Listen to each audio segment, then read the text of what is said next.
Joining us now on the show, actor Mark Boone Jr. Boone, thanks for joining us. No problem. So, I got to ask, Batman Begins is celebrating its 10th anniversary this year. Holy cow. And you played... Wow. I know, isn't that amazing?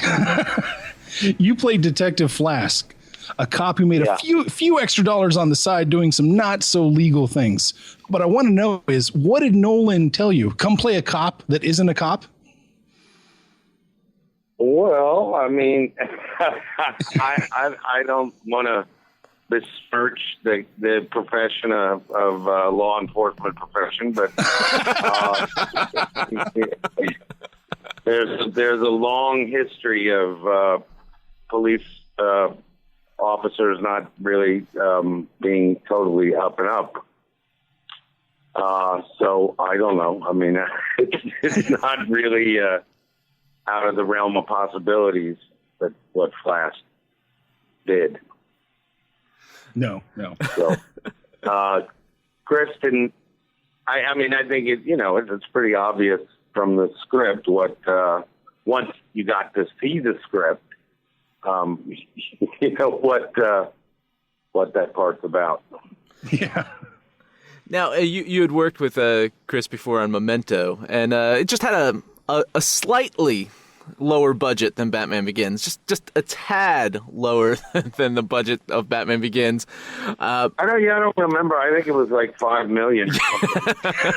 Memento, but $5 million, you can do a lot with $5 million. And Chris certainly did with Memento. But when working on Batman Begins, compared to Memento, other than the sheer scope and sheer size of the film, was there anything that you noticed that he changed directing style when dealing with the cast on Batman Begins versus what he did on Memento? Not Chris is a very, very dedicated man to his job. And he kind of had pretty much the same team in that he had Wally for both movies, and I don't know if he's still working exclusively with Wally, but at that point they were a pretty tight team. And there were some a lot more difficulty making a big movie like Batman Begins. There was a lot of strife on the set at one point because of some union stuff that went on in England, and Chris just barreled right through it, in a very, very cool manner. He really is one of the hardest working guys I've ever met. Mm. But in terms of directing style, pretty much the same. I mean, it was funny working at Memento. He never let on what the construct of that movie, and everybody. I mean, when I read that script, I threw that script across the room. I don't know how many times. I was like, what is going on in this movie? But I knew there was something going on. So I'd throw it across the room and then go pick it up, a couple hours later and continue reading and then throw it again. It was the most interesting script reading I've ever had to do. and throughout the whole process of making the movie, Chris never let on what the construct was to anybody. And so, what's his name? The lead in the movie, Guy Pearce. Guy had this very complicated. He had notebooks where he was constructing kind of what was going on in his character's mind. Very beautiful books that he was making as the story and as he tried to construct the story in his own mind. And I don't think Chris even told him what the construct was.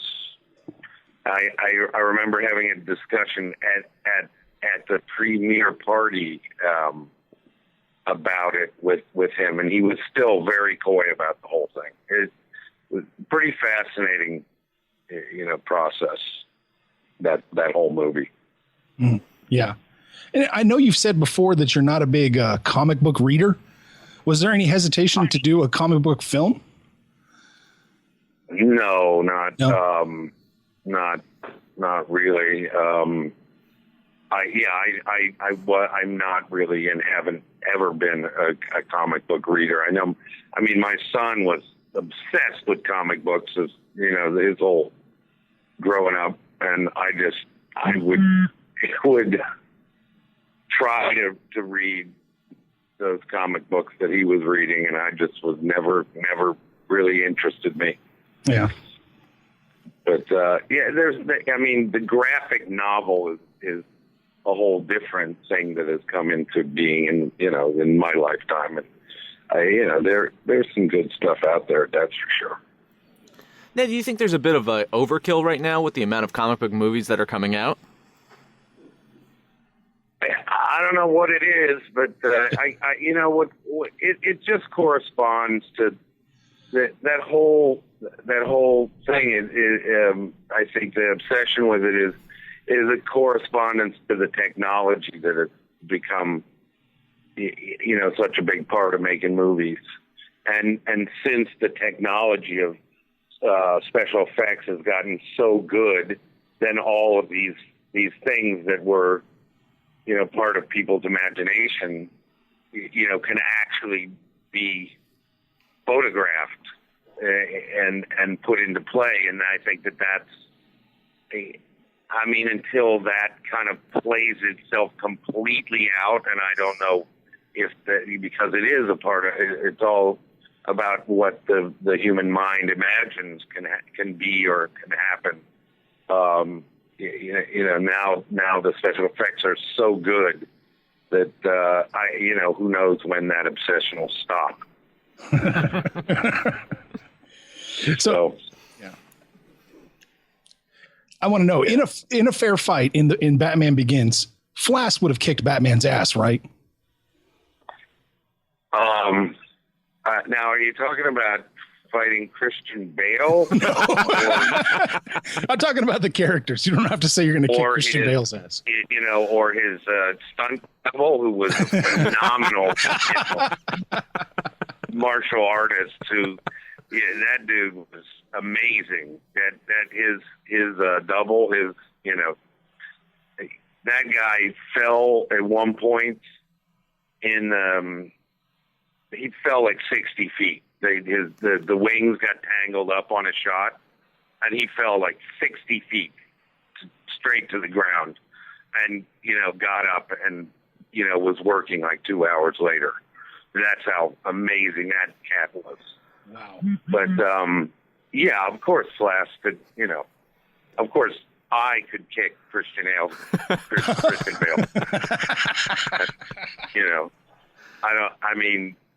Without all the armor, who knows? Now, leading up to it, I know that Nolan wanted to kind of base the movie off of Blade Runner stylistically. Was there any source material that he had you read? Any comics or any particular graphic novels that he had you read in preparation for it, or did he have you watch Blade Runner in preparation, or anything? Well, I'm pretty familiar with Blade Runner, so nice. That's a movie out of my generation. But no, he did no. Chris, I think so much of making a movie is casting. And I think a lot of directors, once they cast and are confident in their casting, they're just looking at what that person is coming with, ready to bring, and then make adjustments from that point. And he really gave me a lot of freedom in making that movie. Nice. So, hey, do you like falafel? Like that. That's the line that I improv in the movie. Yeah. I do like falafel. Okay, good. We got that on record. All right. Can't beat a good falafel. We've had Alex Rockwell on our show before, and one of my favorite roles that you've done is Pete Smalls' Dead. And I don't know if a lot of people have seen that movie, but you're just awesome in it. Is there a specific role that you've done that you particularly love that many people might not be familiar with? I do love that role in that movie. I had more fun making that movie than pretty much any movie I ever did. It was all Alex taught at the time, and I think he now teaches again at NYU. Mm-hmm. And he it's like a graduate courses, and he that the whole crew, pretty much the whole crew from Pete Smalls is Dead was his graduate student class. They were just really, really fun to work with, and we just had a lot of fun making that movie, and some terror also. I mean, there's a scene there where I'm riding a moped. I mean, I'm riding a moped a lot in that movie, but one scene where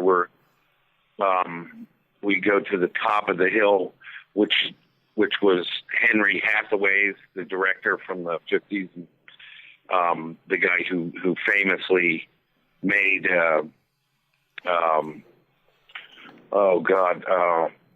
what's his name? Just made him do 250 takes of a scene. Easy Rider, the director of Easy Rider, Dennis Hopper. Mm-hmm. Henry Hathaway made him do like 250 takes of one scene. Anyway, we're standing, and he was terrified of fire, and so he built a kind of a fortress on top of a hill over here in Silver Lake, and with 10-foot thick walls on a really steep hill. And Alex said, "Okay, just take off down the hill on the moped." I'm like, "Yeah, right, Alex. No, I'm not doing that. That the brakes on this thing it's gonna do." He's like, "Do it," and so I did it, and the world is a better place that somehow me and Peter Dinklage survived that trip down that hill, because the brakes burned out. I had to stop the moped with my feet before flying into Sunset Boulevard. Funny little, a lot of fun on that movie. Fun near-death experiences, Yes. Pardon? I said fun near-death experiences. They go hand in hand. Yeah. Near-death, it's very exciting, doing near-death experiences for $3 a day. Independent films, yes. Yep, I've made a lot of them. What you also made Carnivale, or were in Carnivale, I should say, and that's one of my favorite TV shows of all time. And you were in one of the most messed up families I've ever seen on TV. Wow, well, that woman, boy, I think that's one of the scariest things I've ever, confronted, is that woman with no eye, with the glued over eyes. Yeah, and she was in that makeup for days. It was really a trip being around her. She was fantastic. Yeah. But that was fun. Carnivale was it a hard shoot? I mean, because Carnivale looks so dirty and looks so hot all the time. I mean, was that It is. It was. It's very hot, and it was very hot and very dirty. It really was. It's you know, the makeup, the dirt that they slapped on you, you just covered in dirt for days. Oh. But, you know, it was fun. Pretty. I like that show, too. Yeah, cool. So it was just coming into its own, I thought, you know, when they canceled it. Yeah. And I think, you know, probably a good portion of people would know you most from Sons of Anarchy, which just wrapped up. What else do you have lined up coming up this year, though? I just did a movie called Let Me Make You a Martyr. In Oklahoma, that's with the guy. It's just kind of a guy's story. A guy named John Schwab. Kind of a fictionalized version of his story. He grew up in Tulsa and went through some pretty crazy stuff. And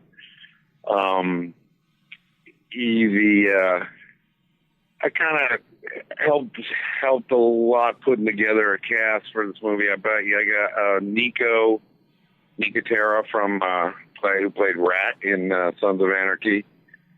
He's the lead in it, and also got Mike Wiles and a woman named Rebecca Kennedy involved, and Marilyn Manson also playing a really fantastic part, and myself are also in the movie. But we just wrapped on that a couple of days ago or something. That I think went pretty well.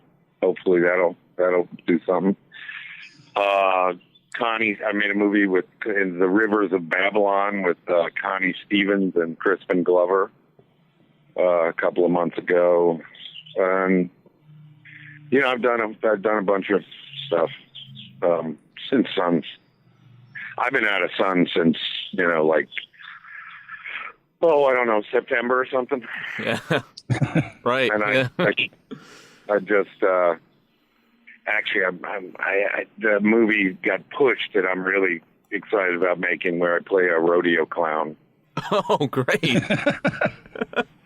Yeah, I don't think there's ever been a movie about a rodeo clown, you know. And I mean, it's not about the rodeo clown; it's a drama around my son is the character of my son is looking for his father, me, who he's never met. He's 28 years old. His mother's about to die of cancer, so she sends him out to find me. And that I'm pretty excited about. And so, yeah, we'll see what else comes. That's awesome. I mean, hopefully. Yeah, I mean, you're always active. It's always great to see you pop up in shows and movies, and it's good to see that you're busy. Yeah, no, I also just did an episode of Park Bench, theshow.com. It's a thing that Steve Buscemi is doing. He did one season of it, and Steve and I worked together for years in the 80s. We were partners in a thing called Steve and Mark back then, where we had a band, and we just played with, in the show we played with Nora Jones in her one of her side bands called Puss in Boots, and stuff like that. We had a lot of fun doing that. It's really awesome. Great, Mark. Really appreciate the time today chatting with us, and we wish you the best of luck with all of your projects, and hope to see you a lot more things in the future. Thanks a lot, and thank you so much. Wish you the best of fortunes. Thanks. Thanks a lot, Boone. Take care. Take care.